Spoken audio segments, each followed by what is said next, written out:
Today we're going to take you on a virtual tour, a virtual trip to Rwanda. And I can tell you from experience two things. First of all, a virtual trip to Rwanda isn't quite as cool as a real trip to Rwanda, but it's a whole lot easier doing it this way than getting on a plane for 21 hours, flying over there, and then getting on a plane for another 21 hours to fly back home. So what we want to do today is give you a report on the work that God is doing through you in Rwanda. And first of all, I want to put a map up so you get a sense of where Rwanda is. This is the continent of Africa, and Diane has nicely circled for us Rwanda. Rwanda is a tiny little country. It's surrounded on all of its borders. It's about the size of Maryland, and somewhere between 12 to 15 million people live in that country. It is it's known as the country of 1,000 hills. So everywhere you look, it's just these beautiful, lush hills all over the place. And everywhere you drive, you're driving up and down hills. It's a beautiful, beautiful country.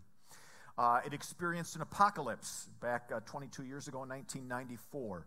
For 100 days, there was a genocide. Over 1 million people lost their lives. And that country has been defined in many ways by that genocide.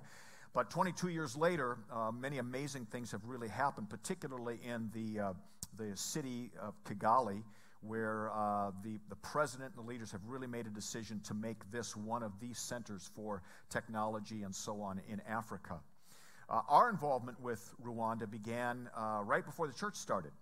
In February of 2005, my daughter Alicia and I and Joe and Michelle went to Rwanda for the first time. Alicia had been there a few times, and she had written some papers on the genocide and some various issues having to do with social justice. And being her father, I edited all of her papers. And as I was reading through these papers on Rwanda, I just sensed in my soul that this was something we needed, a country we needed to be involved in. So we went over in 2005 in February. The church started in March of 2005. And we made some connections there immediately with the Lutheran Church in Rwanda, which was very, very new. They had been in the country for many years, and then in the 40s they were essentially kicked out because they were started by the Germans. The Belgians took over Rwanda. Lutherans were kicked out. The Lutherans came back in right after the genocide in 1994. So when we got there, the church was about 10 years old. It was new, about 10 to 12 pastors. They're up to over 50 pastors now, and 6,000 members I think they have. So we have partnered with one of the churches. We'll show you some pictures of that. A church called Nyamata, which is about 30 minutes outside of Kigali. It's it was one of the centers where the genocide started and where it was its most vicious. And we have the privilege of supporting one of the congregations there. So we're going to give you, during the sermon time today, just a sense of what you have been doing over there these last 10 years. Thanks for helping us out a little bit. Well, it is good to be back with you. We had a fabulous trip on your behalf, and we're excited to tell you a little bit more about what happened. A lot of great missions been happening here. I want to have Allie come on up for just a moment. A few weeks ago, about a month ago now, you had an opportunity to hear our vocal performance group, The Noise. They did their program for us, and then they headed out on a tour to San Francisco for 7-8 days. And Allie, tell us a little bit some of the things that you did on that tour. Okay, so we went to the Golden Gate Park where we made 100 PB&J sandwiches and we handed them out to all homeless people. That was probably one of the best moments of my life there because the people there were so friendly and so thankful. Like, we saw one homeless man cry because we gave him a sandwich and a bottle of water. That was something that was just absolutely eye-opening for me. And then we also went to a couple churches. We went to Teen Challenge area where we performed there, and we talked to them, got to know them a little bit, and they were so friendly, so sweet, and they were probably the best audience we had because they were so involved with the message we were trying to portray, and it was amazing. And Teen Challenge is an organization that works with addicts. Yes. Everybody who was there had been on the street trying to recover from being an addict. And then we also went to a bunch of different churches. We went to a couple homeless shelters. So it was really, really great trip. So we were praying for you the whole time, and Tony said it was the best trip ever. Yeah, and one of the stories Tony told us, he was the one driving a 15-passenger van in San Francisco. It was a little scary at times, not going to lie. And he talked about it being, if you've ever driven in a snowstorm, you know how tense you are, and you have to peel your fingers off of that steering wheel. That's how Tony felt. In fact, he actually came back. He had the steering wheel still in his hand, and but finally surgery was able to set him free. So they had a fantastic trip. So they were out on your behalf last month, and we were out on your behalf to Rwanda. And then at the end of the service, we have one other mission trip going out on your behalf, and we'll be praying for those folks. So, Allie, thank you. Thank you. Yes, and thank you for supporting them on their trip.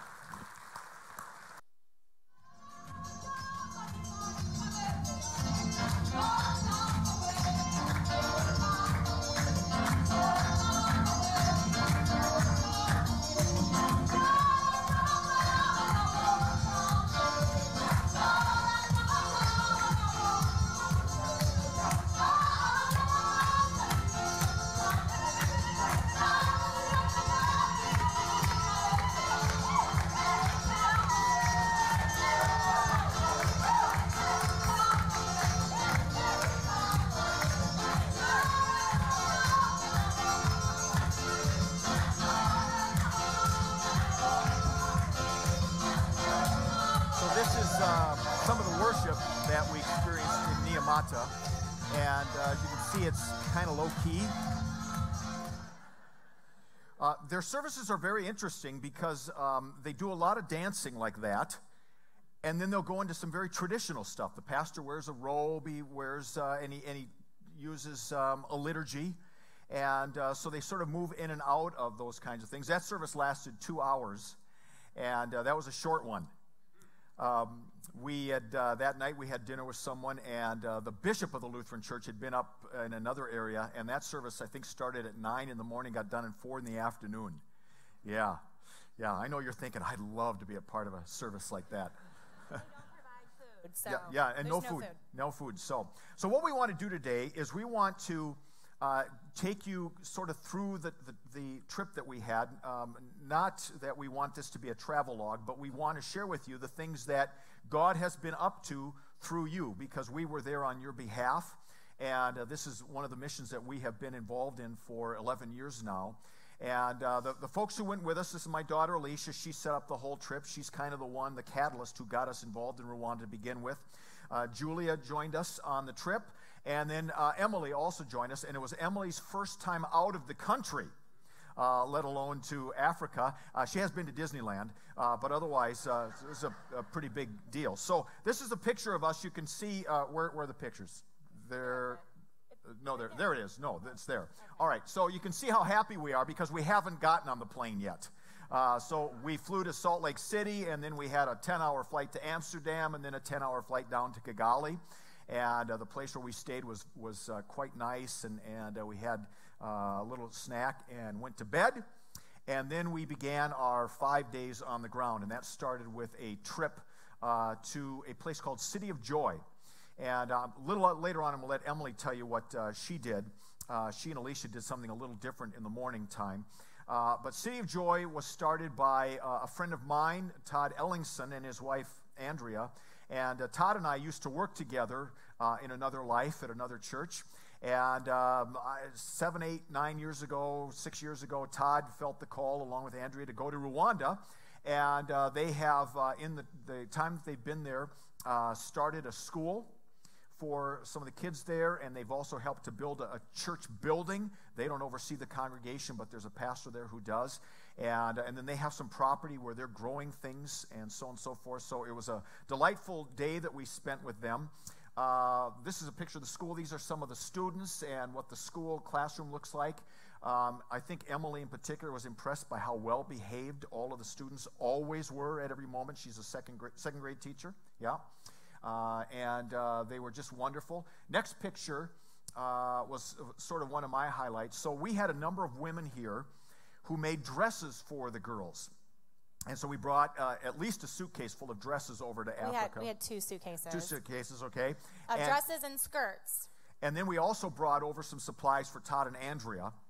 But one of the things that the women did was they made matching dresses. So they made a dress for one of our girls here, and then that exact same dress that we would bring over to Africa. So my granddaughter, Clover, is in the picture being held by that young lady. Vivian, I think is her name. And Clover wrote her a little note, and then she wrote a little note back to Clover.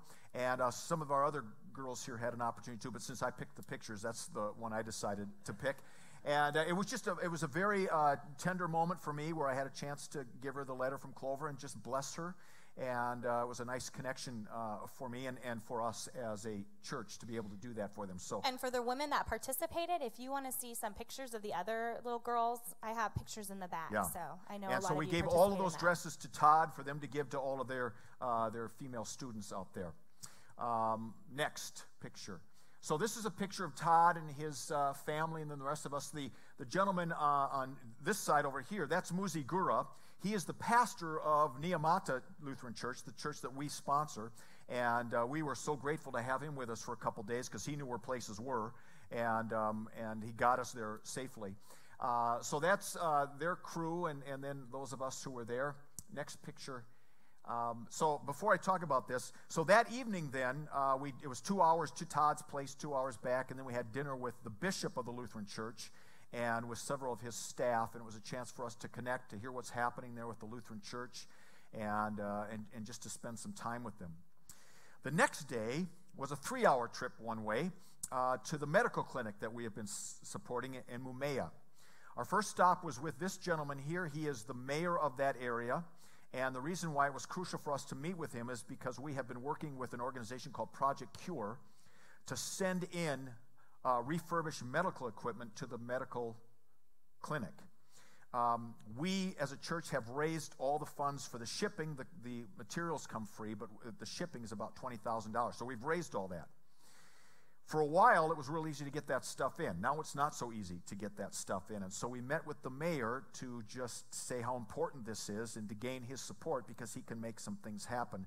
So that was a very, very good meeting that we had with him. And do you want to say anything about Project Cure and what they do and what we're hoping to do? No? All right, well, good. I'm glad I'm very articulate.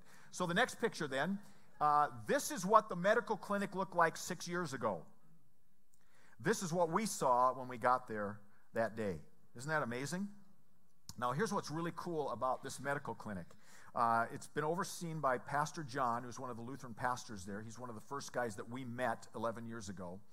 And Pastor John believes that one of the greatest assets of Rwanda is the people of Rwanda themselves. And so he brought in a model so that the people took ownership of this medical clinic. They did everything. They met with government officials. They built the place. They helped raise the funds for that. We were a significant contributor to that. And it was really, it wasn't a project that Western people came and imposed on them. This came from them. And so this is out in a rural area. People have to walk quite a ways away. There was no road to get there. They put the road in. They made sure the road was put in.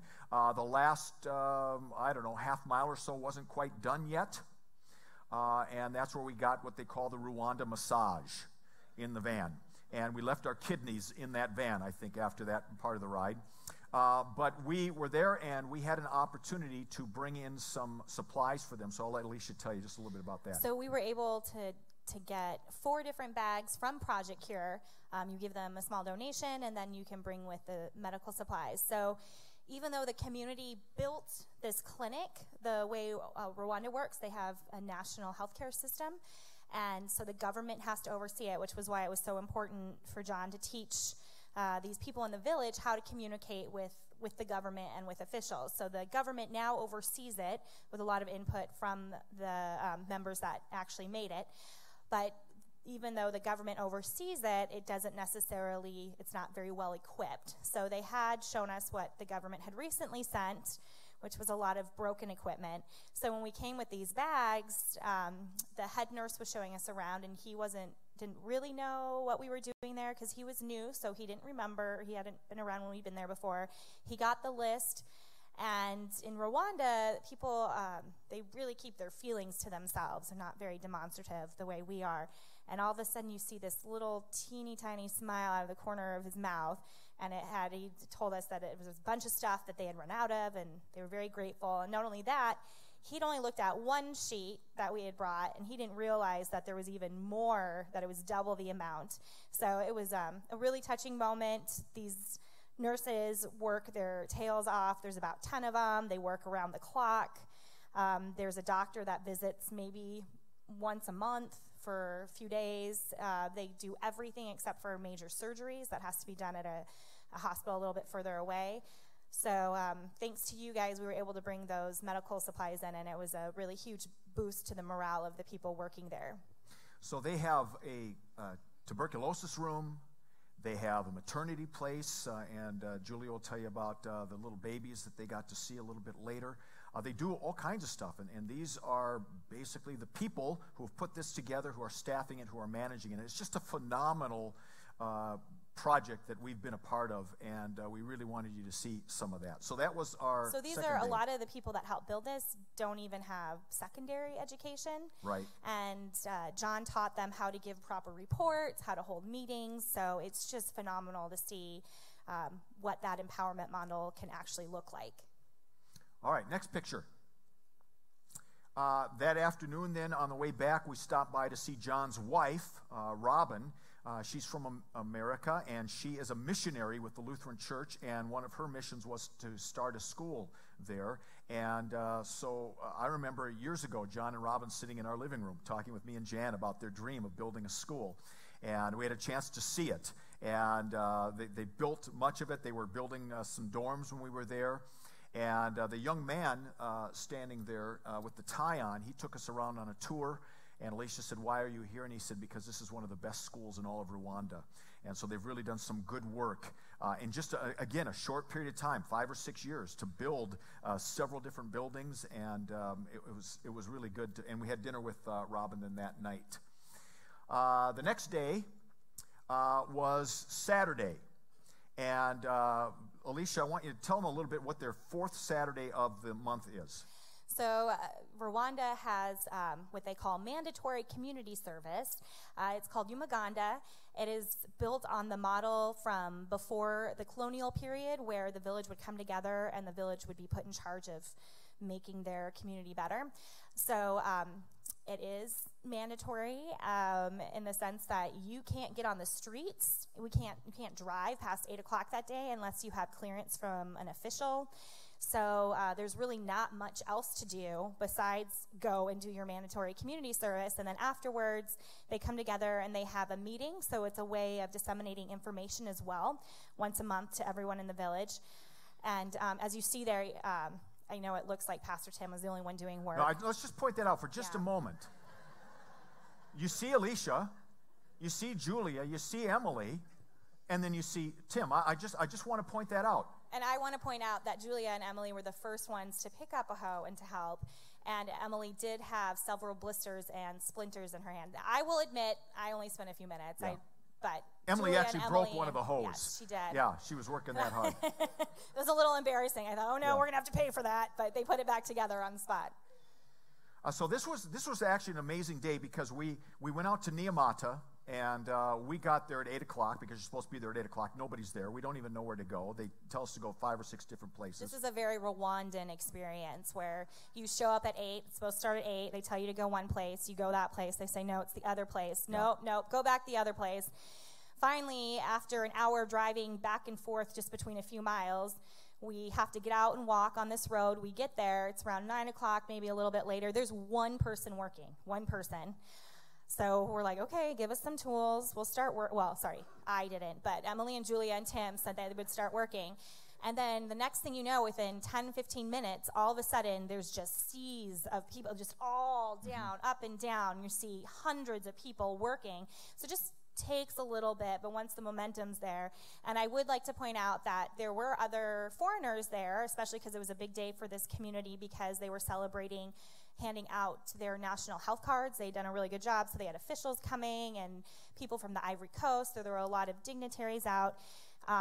But the foreigners were all in the back of cars watching, and this group was the only one actually out there working. So it was quite an honor and a privilege to be able to work side by side with everyone. So there were about 2,000 people in the end who were in that area working. And then we had to walk. Everyone else of importance, apparently we're not important, but they all got to get in the cars and drive. We walked for quite a while with everyone, made friends. Which was really cool. It was really a chance for us to be with folks, and it was a great experience. After that, we got special permission to leave early. We went to this community that's been put together by Prison Fellowship. Some of you may be familiar with Prison Fellowship. When we do angel tree collections, that's done through Prison Fellowship. It was started by Chuck Colson. Some of you remember that name from the Nixon era many, many years ago. And this is a reconciliation village where perpetrators of the genocide coexist and live with survivors of the genocide. And so two of them told their story to us. The first was a perpetrator who had spent 9 years in prison for what he had done. And then sitting next to him was a survivor who had lost family members in the genocide. And through the ministry of Prison Fellowship, these people have created a community together. They have learned to love each other. They have learned to forgive each other. And one of the things that we would hear again and again is that unless God is in the equation, forgiveness for something that horrific is impossible. And so it was really a very, very powerful experience to sit in that community and to hear those kinds of stories of people who have learned to get past horrific, unspeakable crimes and have discovered the power of forgiveness in the midst of that. So we were really honored to be a part of that. And mind you, even for the perpetrators themselves to have come to terms with what they had done. At one point, the gentleman who had participated actively in the killings turned to the woman next to him, who was a survivor and had lost a lot of her family members, and he very lovingly put his hand on her and said, "I trust my children at her house."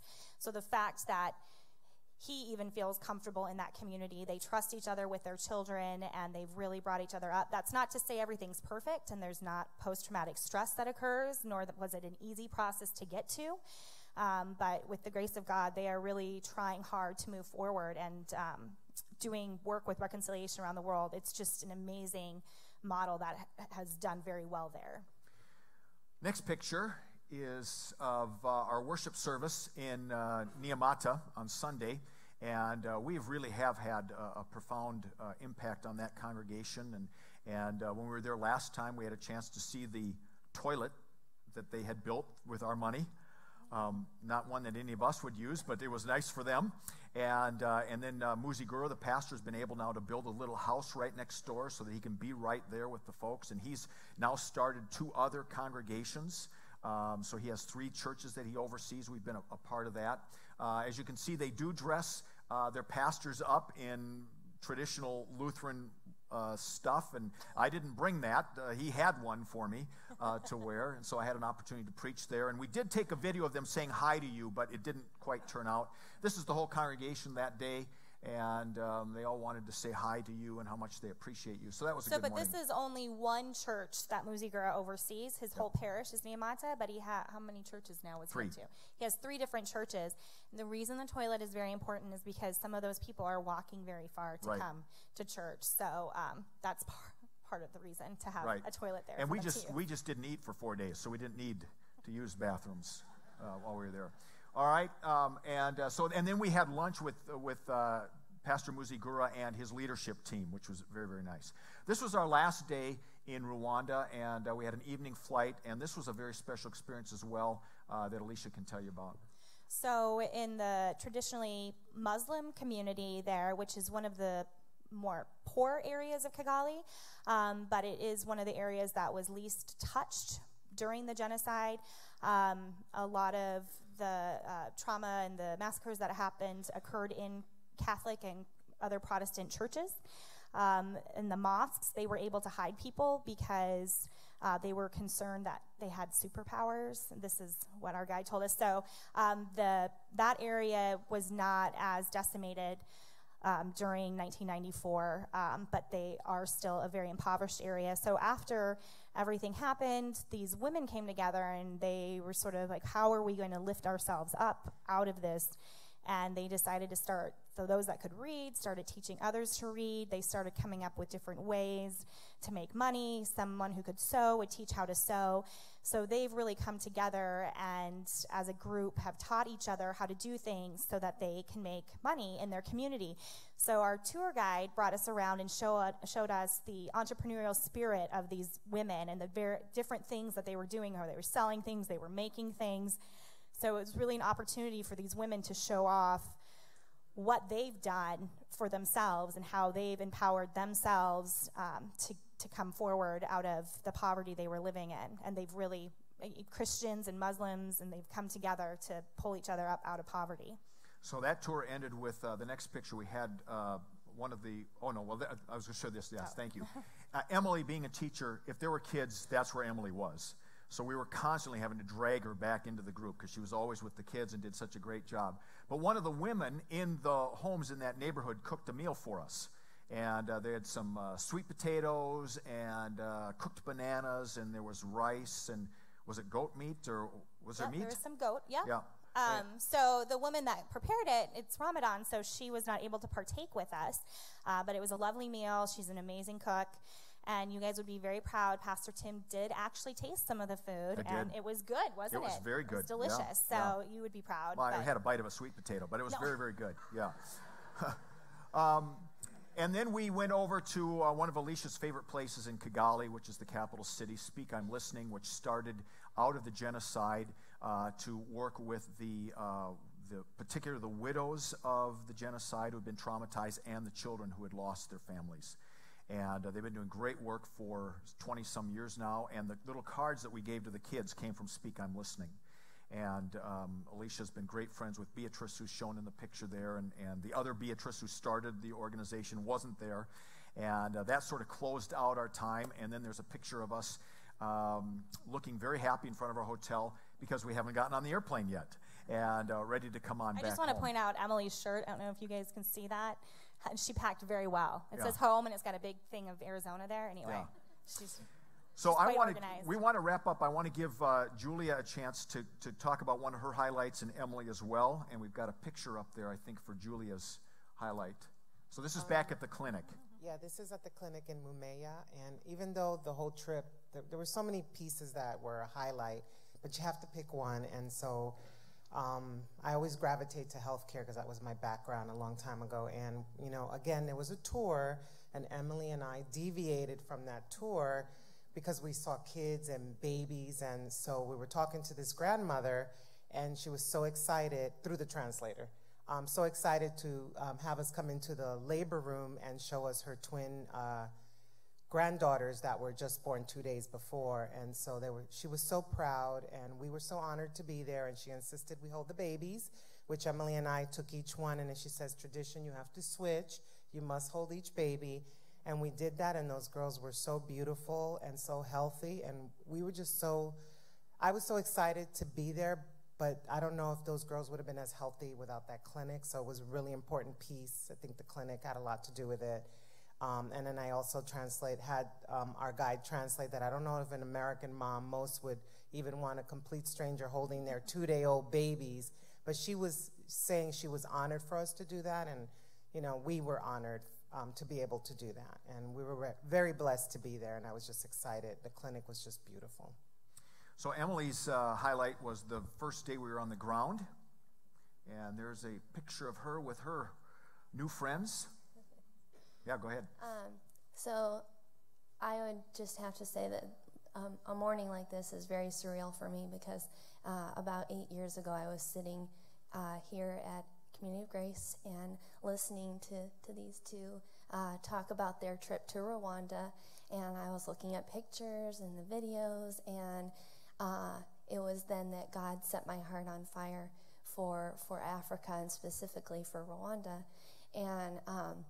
And then about 4 years ago, I wanted a child from Compassion International, and so I was able to start sponsoring Esther, and I got Esther, and Esther stuck out to me on the website page because she was from Rwanda, and so she was 14 and from Rwanda, and so she was the one that I started sponsoring, and for 4 years, for all the past 4 years, I prayed that someday I might get to meet her and spend time with her, but it was such a far off dream, and then just last week I finally got to meet her and her family. This picture is me and Esther and her mama and her papa, and they were just so grateful for what I feel is like something so small that I have done, and just so thrilled and so grateful, and so grateful to have me there. And the father told me that for the past 4 years he had been praying that I would come to meet them, which I had been praying the same thing.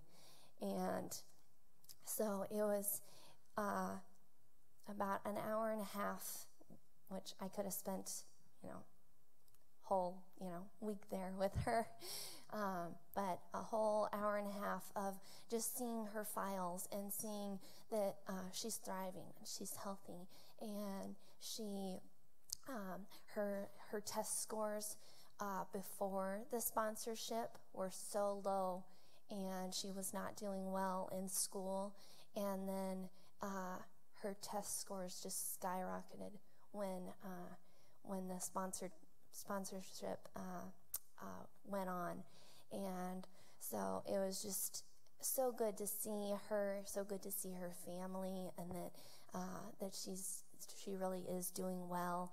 And in this picture, we're standing in front of their house, and it's a mud house, bricks made out of mud, and 4 walls, little table, benches around the table, and that's it. And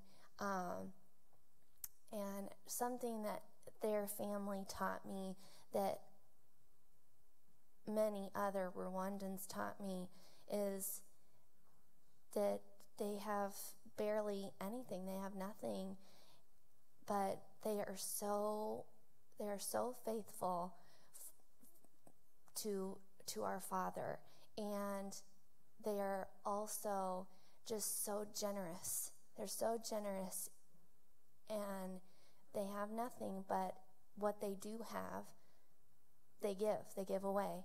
And so the mom, she's holding a peace basket filled with ground nuts, and they're farmers. Their family are farmers, and they that's one thing they grow are ground nuts. And so little teeny tiny ground nuts that grow in a pod that you have to pick off a bush.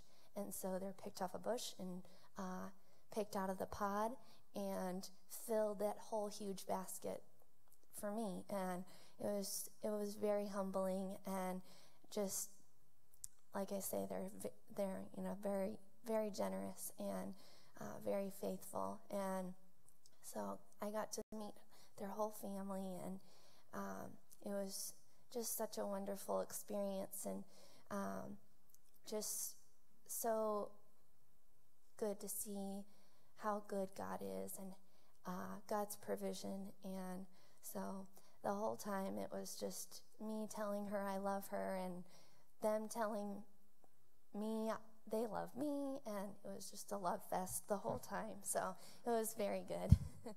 And it's not many people, there are some of you who sponsor children like she does, who get a chance to actually meet the person you sponsor. So it was a very, very special opportunity for her. So she got her highlight at the very beginning of the trip, and it was just uphill from there, right? It was great every day. So it was a real honor for us to represent you, because that's what we were doing. And we went not because we think we've got something to offer them that they don't have, but we went to partner with them and to walk alongside of them and to say that there are some people in the United States of America who believe in you, who are praying for you, who love you, and we want you to know that. And so we were able to express that in a variety of ways. Would you please thank the team for representing you on the trip? Yep. Thank you, guys. So I just wanted to reiterate, it is such an honor to be able to go on your behalf. This is a country that lives greatly in poverty, and with the poverty, they can feel very alone. And not only that, they had what occurred in '94, and they felt very betrayed. They felt no one cared about them, that they were left on their own. So the fact that you guys have been such a blessing and so supportive of mission and ministry out there, just speaks volumes of you guys and your heart and passion. And when we're there, you can tell they feel that love and just that feeling that other people care about them and that they aren't all alone in this world and that we can work together is just huge for all of them. And they remember that we've been there for over 10 years now, and it is just such a great honor to be able to go and let them and remind them that we're here for them and that we're praying for them. So thank you guys. We do have goods that we are selling. They came from City of Joy as well as Speak I'm Listening.